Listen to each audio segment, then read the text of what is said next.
The one, the only Alan Paxton from Scotland, the country that's upset with the English right now. What is up, Alan? It's chaos, Bobby. It's chaos. It is chaos. Fighting in the streets. It's nuts. You see people killing each other for food and water. Oh, wait, no, nothing has changed. Well, you're killing yourself for internet, but that's about it. That's... Holy cow. He just goes...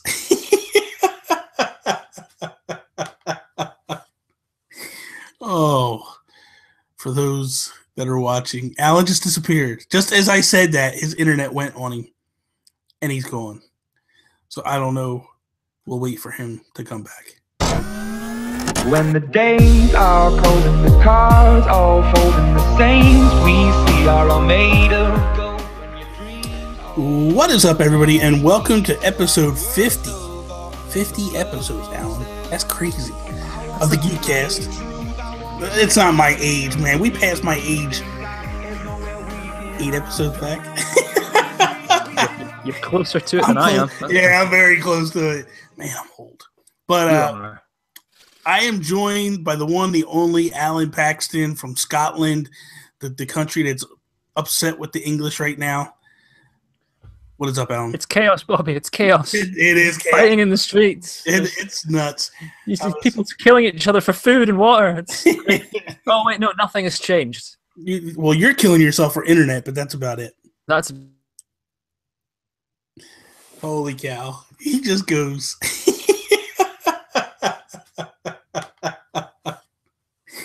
Oh, for those that are watching, Alan just disappeared. Just as I said that, his internet went on him, and he's gone. So I don't know. We'll wait for him to come back. Hopefully soon. I don't know. So anyway, I don't know what to do right now. I'm down. I don't have there. Here he is. He's back. I think. We'll see. Did your computer just cut off there? No, yours did. Yours did. It said that the computer went to sleep. Mine? No, mine's going fine. I don't know what happened. Give me a second. Your internet. That's what... It's not the internet. As soon as I see the internet, boom, there you go. Don't tempt fate then. No, I don't know what happened there. I don't know, man. It just went. Okay. So anyway. I don't know what's happening. Well, we better get into this before we... We're on borrowed time, apparently. You can't see it, but I'm picking your nose with my mouse icon. That's fine. No big deal. That's you're eating it. Yeah, so let's kick this episode off like we do each and every episode with our Geek Outs. What are you geeking out about, Alan? BioShock Infinite Remaster. Yes. BioShock Infinite Remaster. I mean, this thing has been the worst kept secret since the Arkham City or the Arkham series remaster, which is now delayed. So no one can enjoy that. But no, I love the first one. Actually, the second one is really competent. I know it's not as good as the first one, and I fell in love with BioShock Infinite. So I can't wait to play this with all the bells and whistles of the new generation of hardware. Yeah. It's gonna be so good. A game I never played, obviously, but it's first person, correct? Yeah. So the only thing that I can hope for in this is that they've upgraded and they're kicking 60 frames per second with it, because that's the only way I'm probably going to be able to play it, because it seems like games that are 60 frames per second run smoother. It doesn't make me nauseous. The so higher hopefully, the frame rate, the less motion sick you feel. But yeah, it's 1080p 60 across the board. All the DLC, no multiplayer DLC. They're not doing any of the multiplayer stuff. Yeah, it's fine. But, I can't wait to. I mean, unfortunately I missed the final Burial at Sea DLC when I upgraded. So that I can't wait to get to play in glory of HD again. I just love those games, the way they're written, everything about them. Interesting. I hopefully I can either try it at a kiosk or something. I don't know. We'll see. But I'm interested in it. I'm definitely interested in it. We'll just have to wait and see what happens. Myself, I'm geeking out about the new Batman v Superman, the Ultimate Collection. I'm hearing very good things from it. I'm hearing makes a lot more sense, which I felt like that's what, I blame the studio on this. I know you don't have any. There he goes again. He disappeared again on me. Dude, that was not me. I know it's something. I told you my computer. I've tried fixing it, but I'm having some serious issues. You wanna jump on your tablet? I might have to. All right, so I'm geeking out about Take Two. The Batman v Superman Ultimate Edition. I am going to watch it, check it out, and all that stuff. But I'm hearing a lot of good things. And I know that you're the type of person that's not really a fan of Zack Snyder, but I don't necessarily blame him in this. I blame the studio for making him cut it. I don't see the reason. Like, Lord of the Rings was over 3 hour movie on some of them. Mm-hmm. People sat there, they enjoyed it, they liked it. It is what it is. Like, if you have a story to tell and there's integral parts of the story that you're going to make the guy cut, that makes no sense whatsoever. Just for time. Like, I could see if you were cutting it because it was boring and it was dull and it needed to go, but I'm not hearing that. I'm hearing that it, like, ties some stuff together, story starts to make sense. A couple of the deleted scenes that I had seen previous to this, like, it did make sense. It was stuff that was needed, like Steppenwolf going to Lex Luthor is a much needed scene. Like, that adds context to the story and tells you why Lex gets the way he gets, rather than just having Lex get goofy and you're like, all right, well, what happened here? What's wrong? What's going on here? Like, that's the stuff that, like, I felt like Warner Brothers should have stepped off, which excites me even more that now that we have DC Films with Jeff Johns heading it up, and they're starting to change the direction of stuff, and they're going to move some stuff around. I'm happy with the direction it's going, but I am excited to see this movie, and I'm hoping that it's what I expect. Yeah, well, you know where I stood on that film. Well, yeah, but I'm curious now. But now I'm curious to hear how you stand on the film with the added stuff. I will watch it. I am going to struggle through 3 hours, but from what I have heard, yeah, it does. A lot of the structural issues that I have may be resolved with it. Yeah. So certainly, I'm willing to give it a bet to see if that's true. Yeah. But I'll give it a shot. I'm always willing to. I'm willing to say if I'm wrong, I was wrong. I'm not expecting it to suddenly become my favorite comic book movie. No. Listen, it's not my favorite comic book movie. I feel like my favorite comic book movie is The Dark Knight. I feel like that was the perfect film. All across the board. Like, you could pull Batman and Joker out of that film, and that film stands the test of time. It's just a great film. But that's what happens when you put a great director on a film. You're going to get that, So that's the thing with Nolan. Nolan is a phenomenal director and always has been, always will be in my eyes. So yeah, that's where I stand with all that. So we'll see. I'm just interested to see what the 30 minutes that were cut will do for this film. I think it'll do a lot of good, but we'll see. What are you playing at the moment?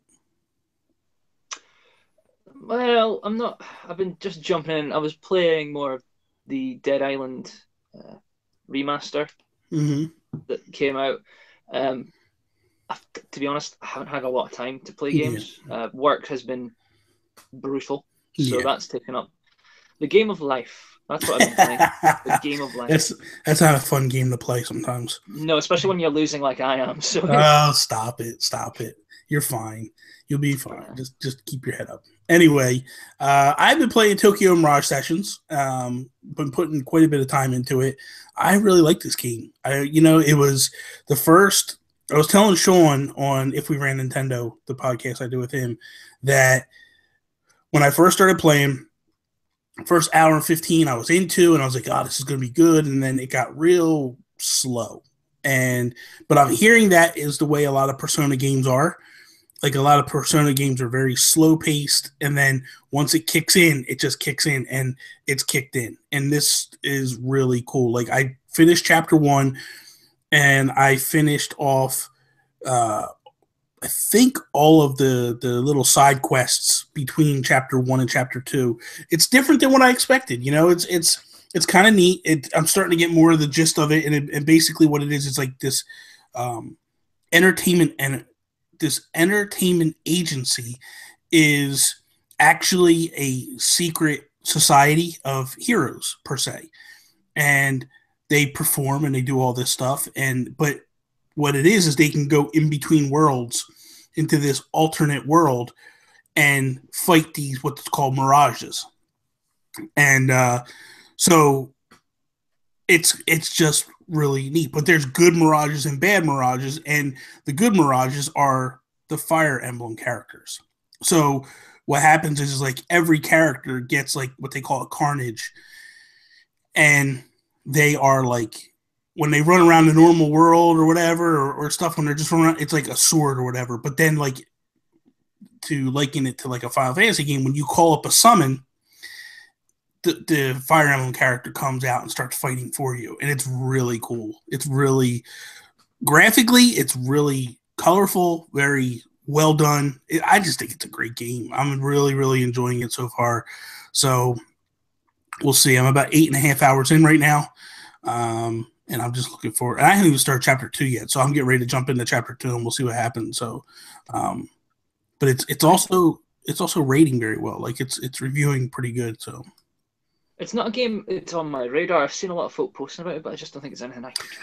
I think honestly, I feel like Nintendo and Atlas really screwed up the marketing on this game. Like they really never told you what the game was about or what you do, or like they didn't. I never played a Persona game. I never played a Shinigami Tensei game. Like I don't get that whole thing. Like they weren't I just never played them before.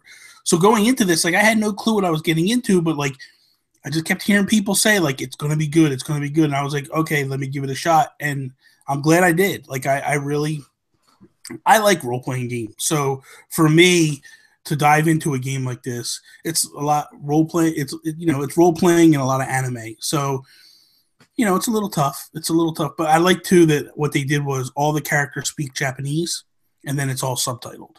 So that's kind of cool. I kind of like how they did that. So let's jump into why we're here this week, and that is basically the Nintendo financial reports. So we were going to discuss this, and we have a lot of stuff. My phone is blowing up right now. Yes, it's nuts. So let's just kind of go through where we are with this. Basically, they did things differently than normal, and the investors kind of called them on it, where normally, like, the president will address the board directly, and they didn't do that this time. They did a video, and they kind of broke down and showed different things of where Nintendo is and where they're going, and it's kind of interesting. So there were no big 3DS hit titles this year, so they feel like sales were down because of that, which is kind of obvious. Like if you don't have those big games, it's going to hurt a little bit. And 3DS really didn't have anything. I mean, Fire Emblem was probably their biggest game, Fire Emblem Fates. But I don't know. That's just now, after Awakening, I feel like that's just now starting to get a little of its own, and I don't know how much of a system seller that is. I mean, they had Pokemon on the horizon coming. But, I mean, even Pokemon they did last year was just basically a remake. It wasn't anything special. Yeah.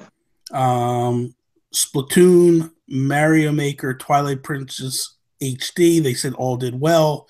Amiibo hit 24.7 million units sold. That is crazy. I think it's still going strong. Like everybody says, like it's dying, but I feel like it's still going.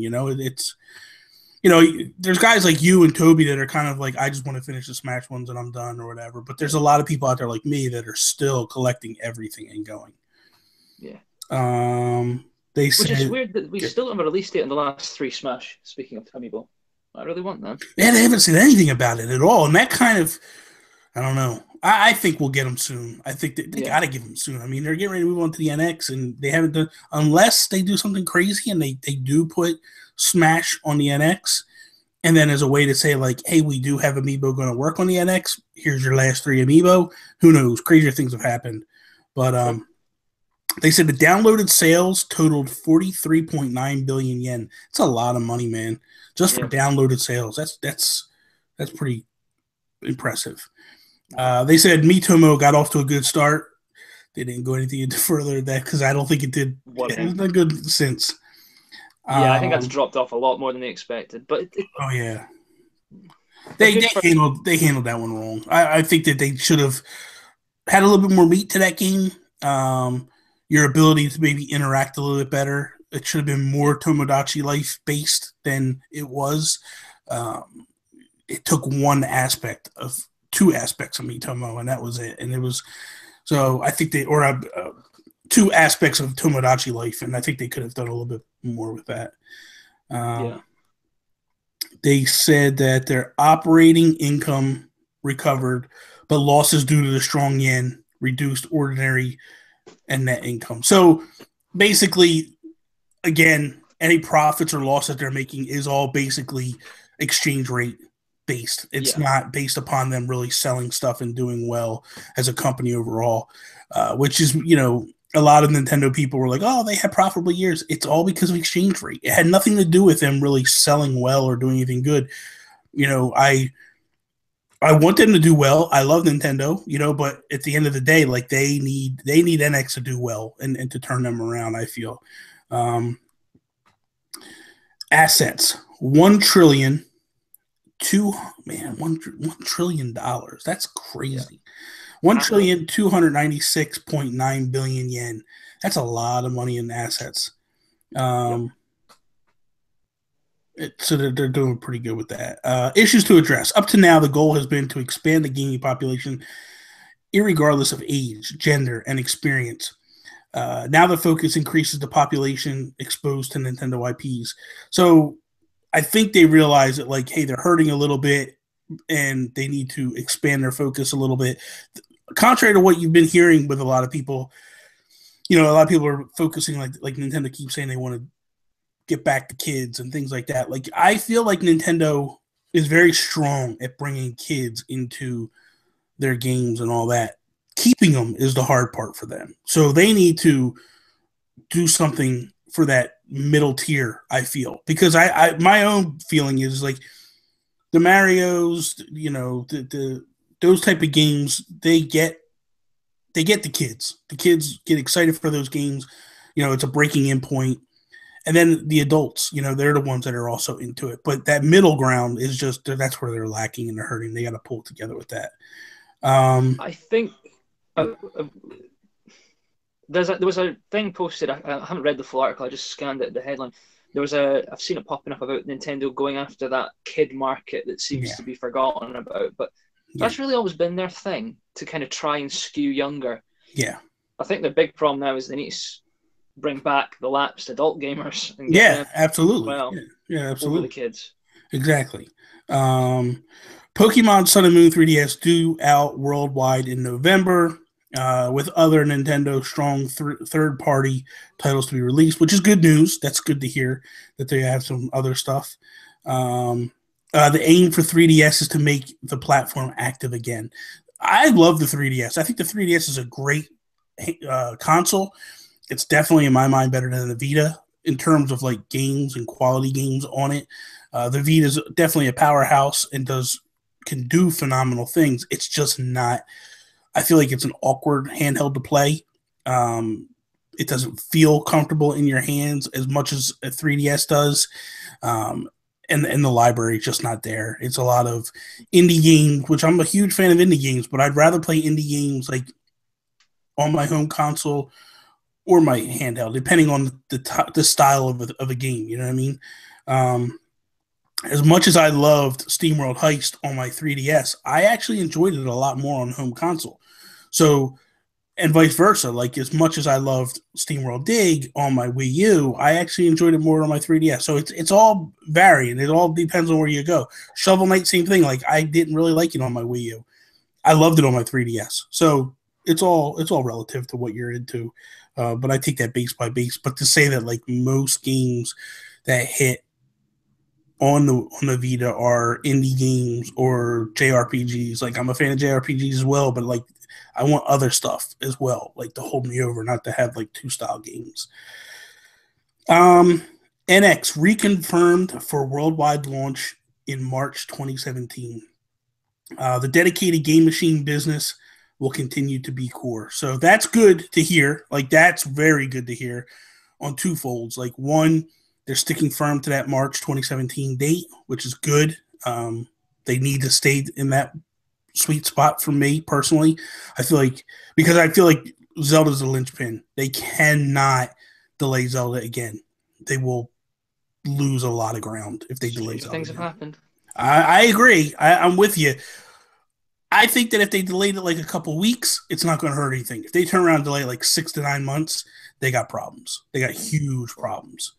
But the other thing too is like that they're basically saying like our business is home consoles. That's our core. That's good to hear. Like that's reaffirmation to everybody. That's like, man, are they going to leave? They going into movies? Are they going here? They going into mobile? No, they're saying that they're home consoles is where it's at. So that's good to hear. I was happy to hear that. Amiibo and download business will continue to receive focus. Which basically tells us like, hey, we're going to keep getting more Amiibo and different things like that. Like I got the Kirby ones. I like the Kirby ones. I think they're good. I really am excited about the Zelda ones that are coming. They look really, really cool. Are those ones are you interested in the Zelda ones? Yeah, kind of like the Guardian. I don't know. I hope they don't do like one of those triple packs, because if I could just get the Guardian, I think I'd be happy. I don't think they're going to do a triple pack. I think they're going to do. You guys didn't really get triple packs in the UK, right? No, we had to import them. We still like the Splatoon triple pack. Never got that. Well, you guys didn't get that because that game truck got robbed, which never showed up. How weird is that? Like the truck gets robbed, all the games are missing, all the Amiibo are missing, and never shows up anywhere. Like it wasn't like we all of a sudden got this abundant amount of Amiibo on eBay. Like it's just strange. That was real weird. Fire Emblem and Animal Crossing come to smart devices this fall. I'm interested in this because I want to see how it works, how it integrates with other games. I think it's going to be some type of integration thing into the games that are already existing. So it's going to be interesting to see how they handle that, but that'll be pretty cool. Focusing on My Nintendo, we want to create synergy between the dedicated game machine and the smart device business. So, man, when My Nintendo first got launched, I was really, really excited for it. And I just feel like now it's like every month we get new stuff and it's all boring because I own everything. Like that's the problem with being a Nintendo fan is you buy up all the good games and it's like, thank you for these sales, but I already own these games. I own everything you're doing. Like even the digital games that they give away for free, like some of them they gave away with the ambassador program and stuff. I'm like, hello, I got these games already. Like I'm sure people are excited about this, but it's just not me at this moment because, like I said, I got everything so far. Nintendo IP will be used in theme parks, character goods, and film contents. So that's exciting. We knew that they were coming to Universal, which is awesome. Character goods, I'm assuming they mean like different things like backpacks and shoes and like the van stuff and all that. Film content, I'm really excited about this because I'm curious to see where they go with this and where this goes. It'll be interesting to see. Nintendo said that the Wii U would continue to fight on, but only Zelda is coming next year.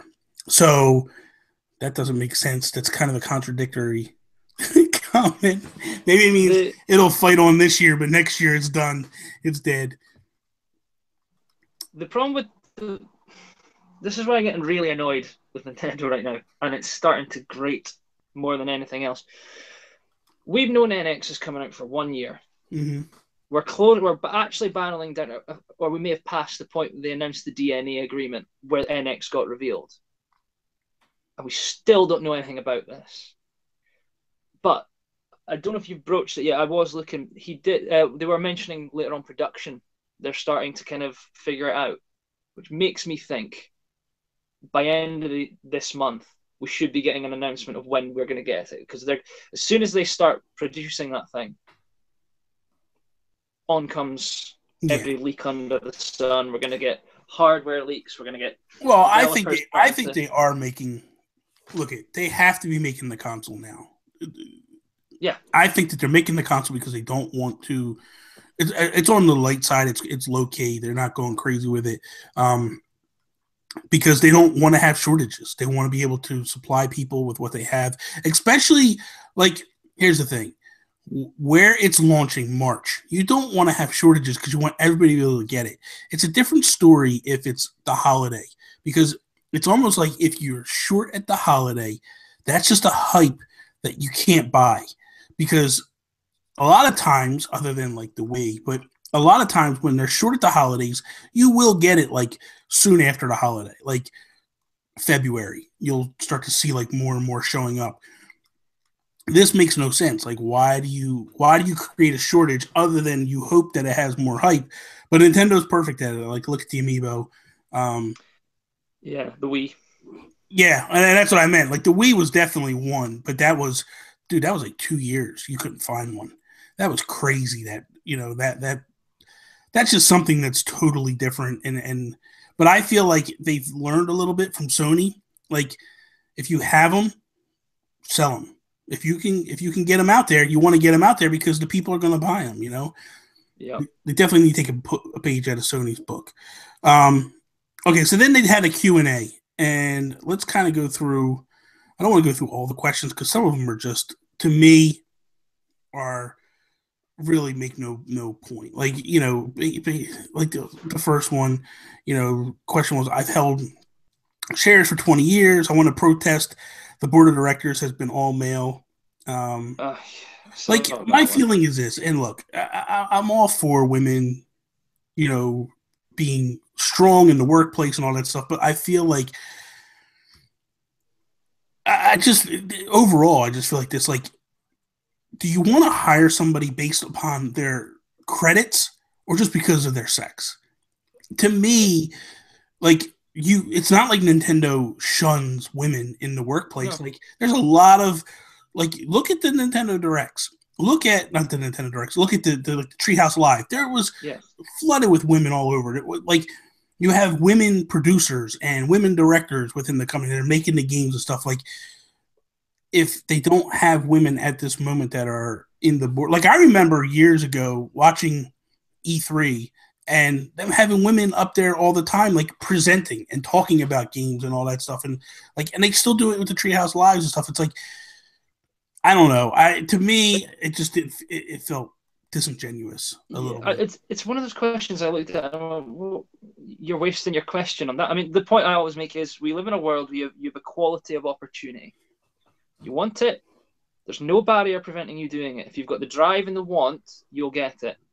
Yeah. Equality of outcome is what people like this person obviously want, where, like you're saying, give them the job based on their gender. No. You get the job on the skills that you've developed, and you get it on the merit that you've earned. So I thought that was a stupid question. Well, Kimishima, let's ignore it now. But just Kimishima basically said, like, we don't have any females on the board. For foreigners, Reggie is an operating officer. There are many female employees, and their opinions are applied in product development.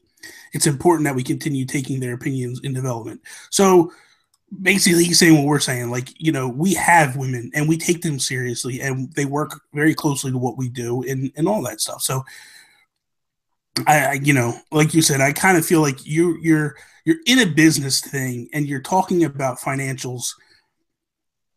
I don't know that I would have wasted my question on that, but that's, people have different opinions, Question 2 was, looking at the balance sheet, I think this is a very good company, but the stock price is low and needs to be increased. For example, focusing on VR, developing software for elders to exercise and prevent dementia, and other various types of efforts, I would like to see a young director to be appointed. Kimishima basically answers that and says, other companies' VR presentations at E3 became a topic of discussion. It has captured customers' interest, and while we're researching it, we don't have anything concrete to discuss now to increase the stock price. We're utilizing our IP, researching quality of life, preparing the NX, and taking on many such challenges. I like the point that they're talking about, like, we're working on VR. Like, I don't think that Nintendo ever stopped working on VR with the Virtual Boy. I think they're always looking at that stuff. I don't think that they feel like right now is the time for them to jump into this. I think they want to look at what happens. Yeah. And go from there. I think it gets alluded to later on about they reference back about it and how it's playtime is an issue. Mm-hmm. And even today, Sony have come out and said that VR works best in short bursts. Yep. Versus long play sessions. Yeah. And then you got to look at Nintendo as the company. They're going to want to make it affordable. They're going to want to make it maximize the amount of money they get out of the stuff they build. So at the moment, all the parts to make VR immersive, like the small screens with high pixel density, gyros, all this stuff, you need the camera. It's all still really expensive. Yeah. So once they can make a machine that can come out bundled with everything you need in the box and it costs you $300, that's when Nintendo will jump in and go, here you go, there's the Nintendo VR, you fill your boots. Yeah. It's not there yet. It's going to take a lot of time. I think so too. An interesting question that I saw, I'm going to jump down to question 4, and that was about last year's leadership change. Last July, Iwata-san passed away, and in September, President Kimishima succeeded him. There was a problem with not having a president for 2 months. I want to know, why was that? What will happen to Iwata Asks, another segment that they used to do on the website.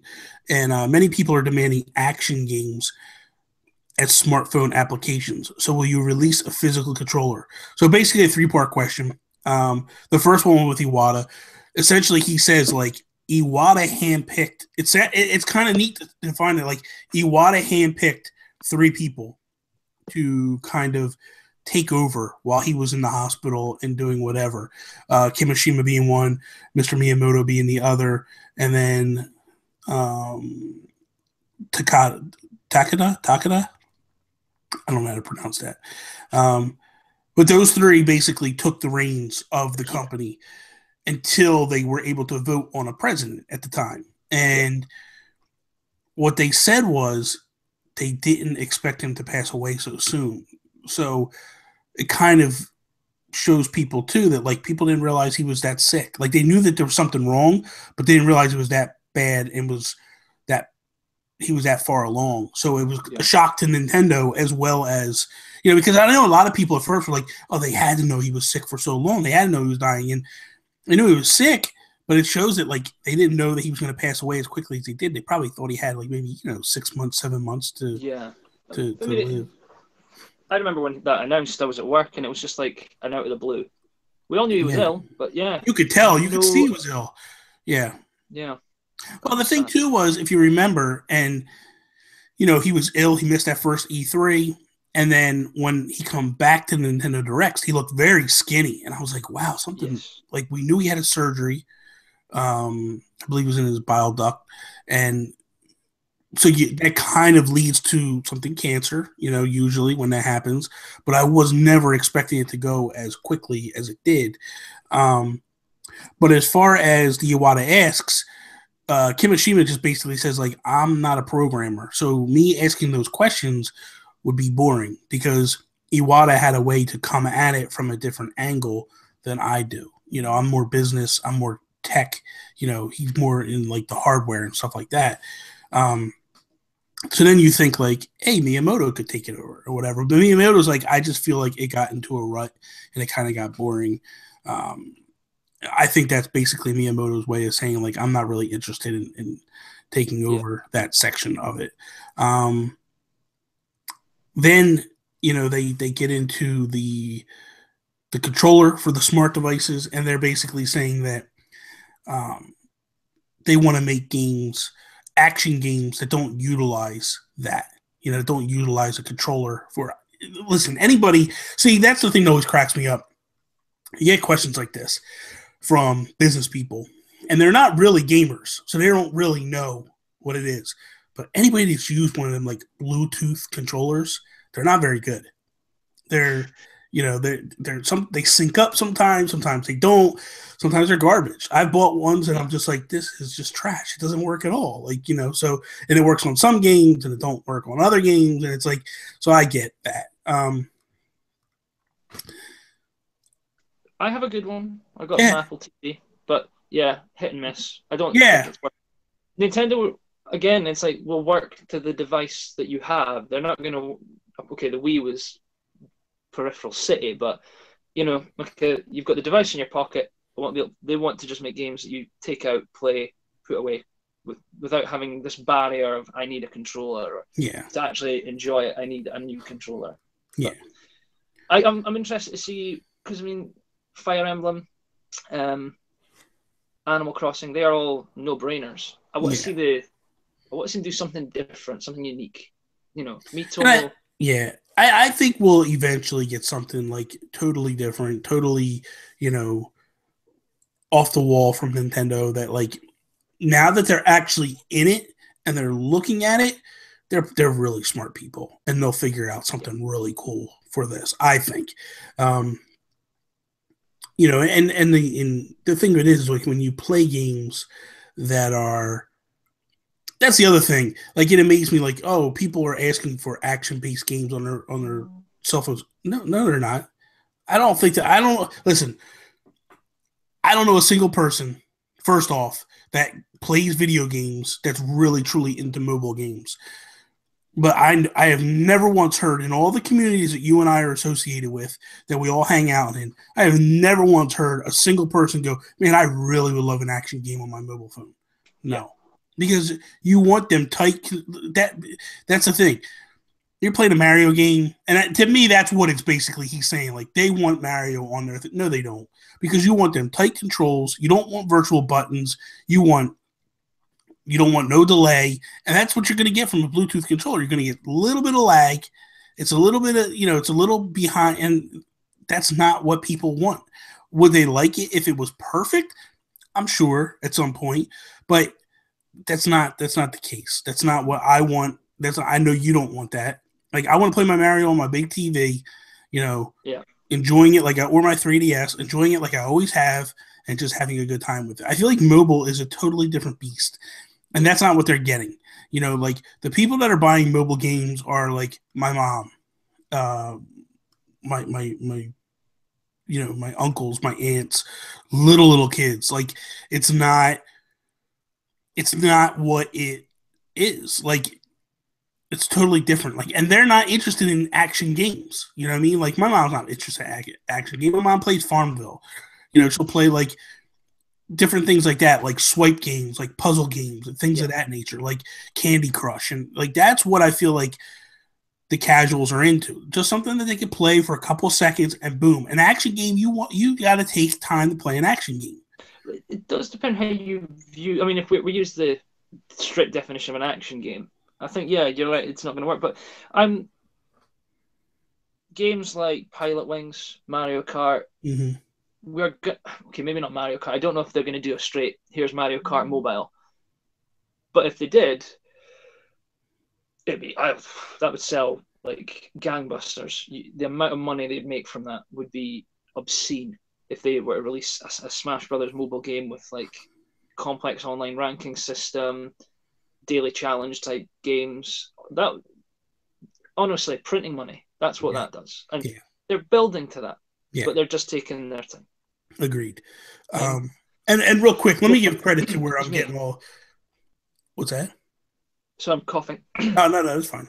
Let me give credit to where we're getting all this information from too. It's from NintendoEverything.com.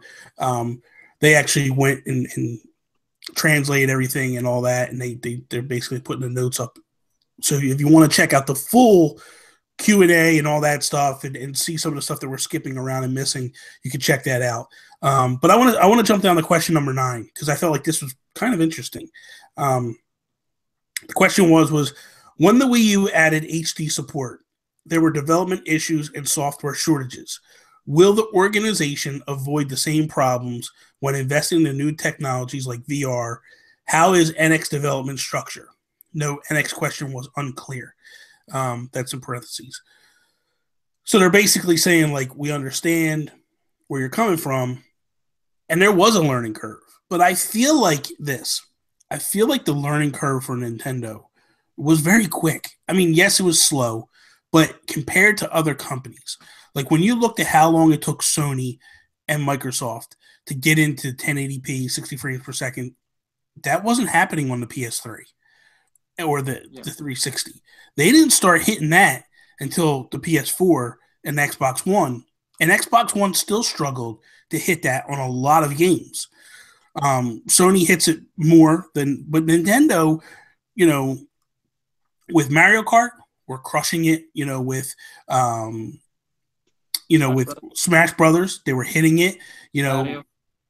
Yeah, like all these games that they were putting out, once they started hitting it, they were killing it. So yes, it took a little bit longer than you expected it to take, because originally, like, Smash was supposed to be a launch title that got pushed to like year 2. Mario Kart 8, I believe, was supposed to be launch or closer to launch. You even look at like Mario 3D World, like that was like later in the year. It wasn't day one and all that stuff. So, but I felt like they had a better grip on it than the other companies and the other competition. But Miyamoto says, go ahead. Sorry, Nintendo did design the Wii U around that. They knew it was going to be hell. I mean, the Wii U chip, they have specific shaders for lighting. It's got like specific components that deal with that. That's why when you play games like Mario Kart, you'll notice it kind of looks like it shares a lot of assets. Well, they did. That saved time as well. Yeah.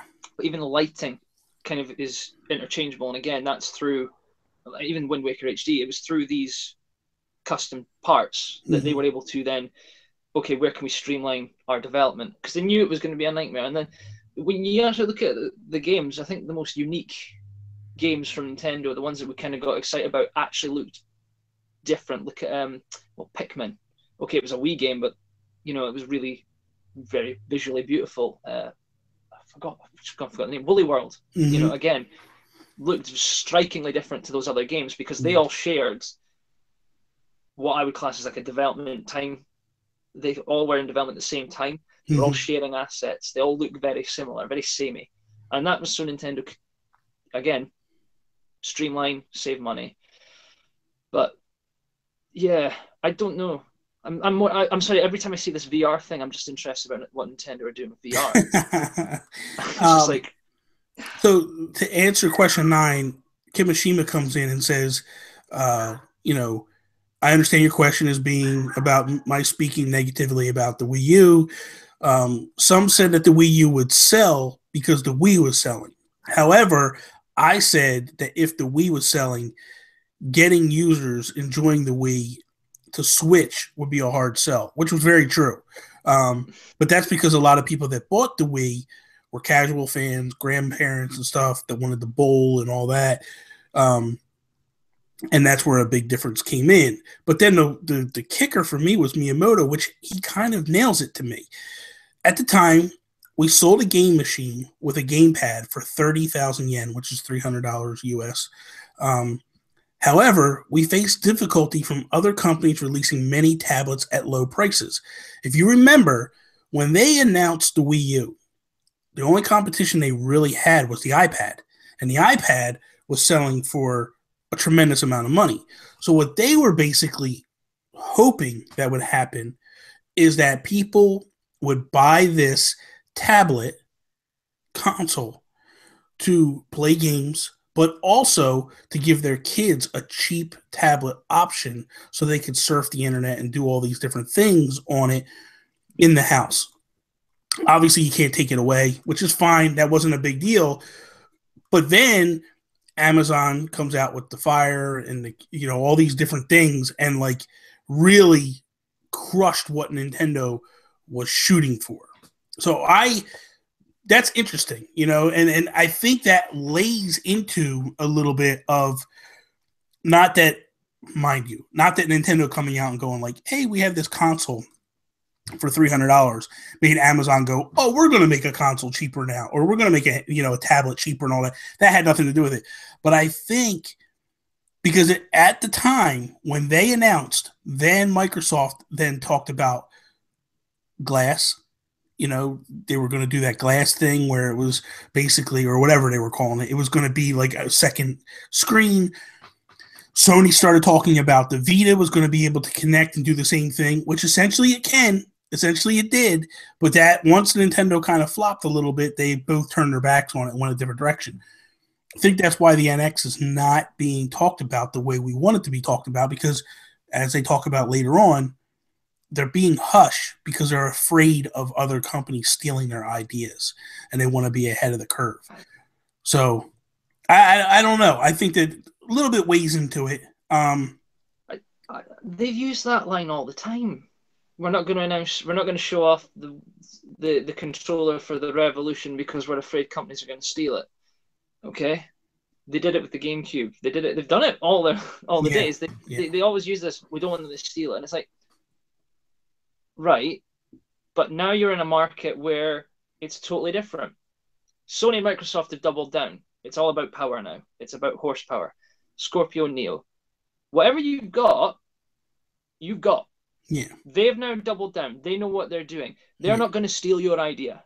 Well, because you don't know what they're planning. But you don't know that for sure. Come on, you don't know that for sure. They put out, listen, when they put out the Wii, both Microsoft and Sony both jumped on board with motion controls. Right or wrong? Correct, but years down the line, when it was clear that they'd missed the boat. Yeah. The problem we've got now is Sony and Microsoft are showing that this is their plan. We are going to start, probably the cycle's going to be, you're going to get your next system, you're then going to get your S model, and then we're going to have another one. Yeah. And it's just going to be all about power going up. Whatever Nintendo's little gimmick plan is, they are so committed now. It's coming out in March. Microsoft and Sony are clearly going a route of, here's our new console. It's going to be what you've got, plus you can be able to play your own games. That's going to be great. I don't really think they consider Nintendo at this moment direct competitor, unless the NX is something to be afraid of, which it won't be. They're fine. I think I don't know what... my personal feeling is this. This is what I feel. I feel like the NX is a hybrid system. That's what all signs to me are pointing that way. They don't want to, because even though Sony and Microsoft both have pinpointed their directions, it's not out of the realm of possibility that they could turn around and go, oh, Scorpio and Neo are both going to be hybrid systems as well. And I think Nintendo just wants to keep that a little bit tighter until it happens. That's my feeling. We can see in Microsoft's plan of having the cross-buy with Windows 10 and that. I mean, they're already touching that idea of hybrid, but going about it a different way. So, tablet-based gaming, that's their plan. Yeah. Sony, they've got the Xperia range. They've kind of been experimenting with remote play and allowing that. For me, stop delaying. Just announce a date so everyone knows we are going to find out about your system now. Because all that's going to happen is we're going to start getting leaks. The closer we get to them ramping up production, the more they're going to lose control because there's too many moving parts. We're going to start hearing more about the chips. We're going to hear more about the power. We're going to hear more about the storage medium. We're going to hear more about the games. If they want to control the message, they just need to firm up a date and say, right, be here on this date. This is when you're going to get the new system. Yeah. That's all they need to do. And that would have been great to do here. They should. I don't know why they didn't drop that in at the end as a date for when you're going to reveal the system, because then you've still got control. You're still keeping it under wraps, but at least people know it's round the corner. Even if it's August, say, it's going to be in August. I think that they're going to they'll make their announcement. It's going to come soon, and I think that they're going to. My feeling is they're going to announce the console in September. Launch in March, and then that's just the way it's going to be. I really truly believe that. Or they could really quick pull a fast one and go, hey, we're coming out in November, but I don't think they're going to do that because they want a worldwide launch. They want to go everywhere at the same day, same date, which is going to be awesome for us. You know what I mean? Like, that's huge. A lot of companies don't do that. They launch in this territory. I mean, Microsoft didn't do it with the Xbox One. They launched in the United States. Then they go into the territory of the black hole that they can never sell a console in, and that's Japan. I believe. They didn't go to Europe. They didn't go to Europe right away, right? I think it was not the same week. Okay. Now, what about Sony? Did Sony go all three territories at the same time? No. I thought they went to the States first. States, Europe, then Japan. Yeah.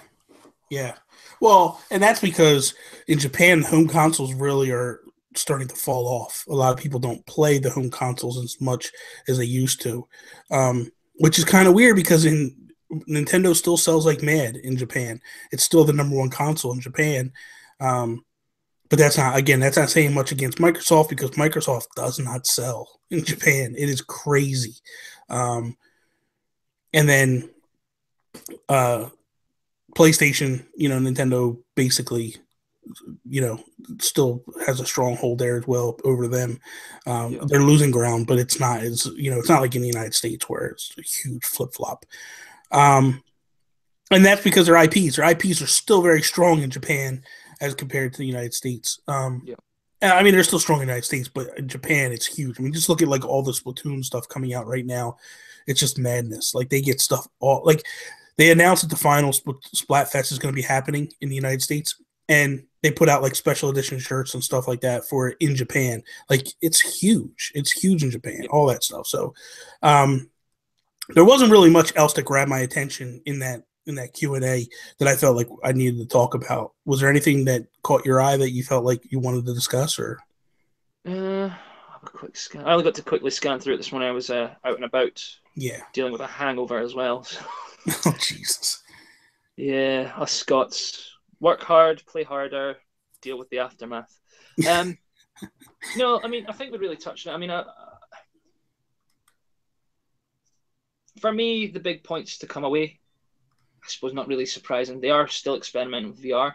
Mm-hmm. It's going to be really interesting to see what a Nintendo, if it ever gets released, what a Nintendo VR system would be. I think we're now seeing that. I think we're seeing the decline of 3DS. I think that system's being phased. Is going to start seeing 2017 will probably be the kind of swan song year for the 3DS. Yeah. Gearing up to possibly the handheld side of the NX if it is a home hybrid thing. Yeah. Wii U, well, that thing's dead. Yeah, I think so. And they're even basically saying, first off, in the investor meeting last time, they said that they only expected to sell 800,000 units for the rest of the remaining of the year. And then this investors meeting, they're basically saying next year the only game they have coming to the Wii U is Zelda. So that's just crazy. So I think Zelda, the Wii U is certainly now just going to be an indie life support to Zelda. Mm-hmm. I agree. I think the problem that what I have with that is I think Zelda on the Wii U is only happening as a kind of a fan service for the people that own it. Possibly. I think to say, you know what? No, done. You've got to go and buy a new system. Be disingenuous to the people that bought the system. For me, it's a non-issue. I'm getting rid of my Wii U. I'm going to be getting a Zelda on NX. Yeah. I'm going to be day one NX. I think another takeaway that kind of comes from this is a lot still rough waters in terms of the investors' trust in the company, particularly with the new leadership. Mm-hmm.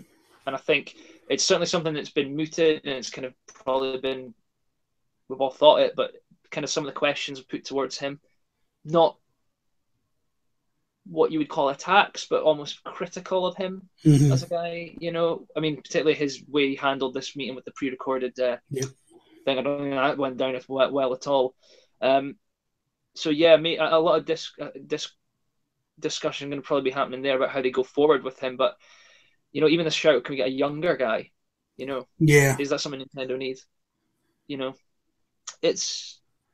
I think Nintendo are going through something big at the moment. I think it's going to be the biggest change in the company since Iwata took over from Hiroshima.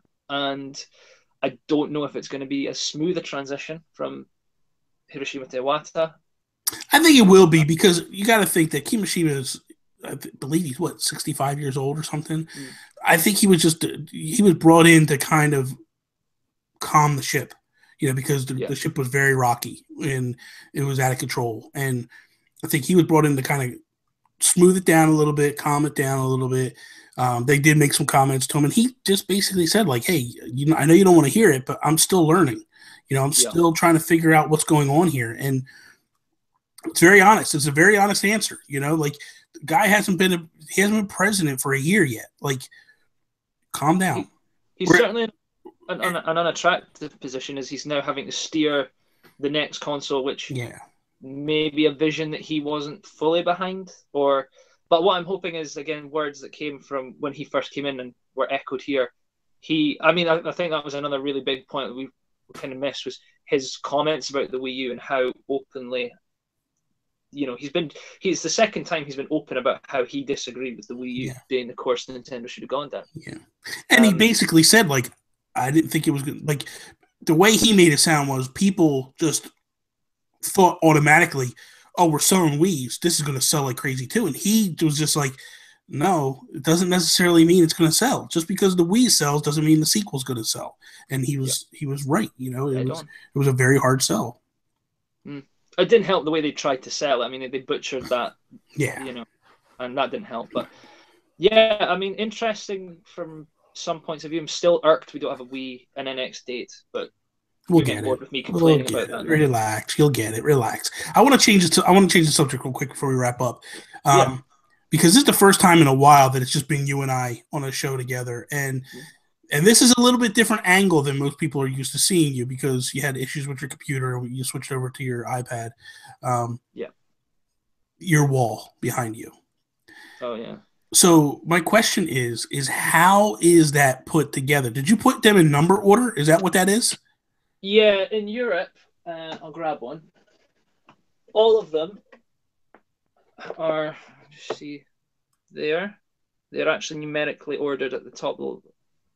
Just at the top there. So Lucas is 53. So goes Mario all the way to 1, and then I've got Roy just here, 55. Okay. Now my question is this: when they first started coming out, were you getting ones in the early part that were like higher numbered than really what they were coming out as? How do you mean? Okay, just a hypothetical. I'm not saying this is the way it is, because we didn't have numbers on ours, so I don't really know how they are. But just a hypothetical. Did you get like Mario was number 1, and then maybe who was in the first series? Marth. So Mario was number 1, and Marth was probably number 11 in the actual series. Did Marth actually have an 11, or did Marth have like a 30 or 40, or like Yeah. No, Marth's number 12. So it is in order of actually as they came out.